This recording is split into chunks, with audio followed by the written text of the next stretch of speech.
Hi hello నమస్తే welcome to my channel. Bigg Boss season 9లో promo 2 and promo 3 అయితే చూసేశారు కదండి. ఇక ఆడియన్స్ ఇప్పటికీ ఎవరు టాపు ఎవరు బాటమ్ అన్న సంగతి చాలా క్లియర్గా చెప్తూనే వస్తున్నారు ప్రతి వారం కూడా. ఇక ఈరోజు అయితే కంటెస్టెంట్స్ని కూడా అడిగేశారు ఎవరు ట్రోఫీకి దగ్గరగా ఉన్నారు, ఎవరు ఎగ్జిట్కి దగ్గరగా ఉన్నారని. ఇక ఆల్మోస్ట్ అందరూ కూడా తనూజ గారిని అలాగే ఇమ్మాన్యుయల్ని ఇద్దరిని పెట్టారు. కానీ సంజన గారు నిజంగానే డేమాన్ పవన్ని పెట్టింది. నిజంగా డేమాన్ పవన్ మాత్రం చాలా అంటే చాలా బాగా ఆడుతున్నాడు. ఒక చిన్న డిస్ట్రాక్షన్ అయితే ఉంది. అది కానీ తను తప్పించుకుంటే నిజంగా ఈ అబ్బాయి కూడా విన్నర్ మెటీరియలే. కానీ వీటన్నిటిని ఎవరు గుర్తించరు కదా. ఎందుకంటే ఆడియన్స్ ఆల్రెడీ చెప్పేశారు కదా అక్కడ విన్నర్ ఎవరనేది.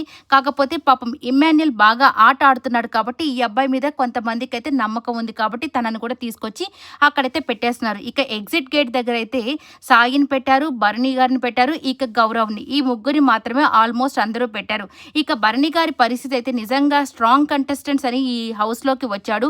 రెండోసారి కూడా ఎంట్రీ ఇచ్చారు. కానీ ఈయన పరిస్థితి ఎలా అయిపోయిందంటే అటు తిరిగితే అటు దెబ్బ, ఇటు తిరిగితే ఇటు దెబ్బ, లేదంటే ఈయన మీద వేసే ఎలిగేషన్స్ని ఎలా తప్పించుకోవాలని భయపడుతూ వచ్చేస్తూ ఉన్నాడు. ఈయన పరిస్థితి అలా అయిపోయింది.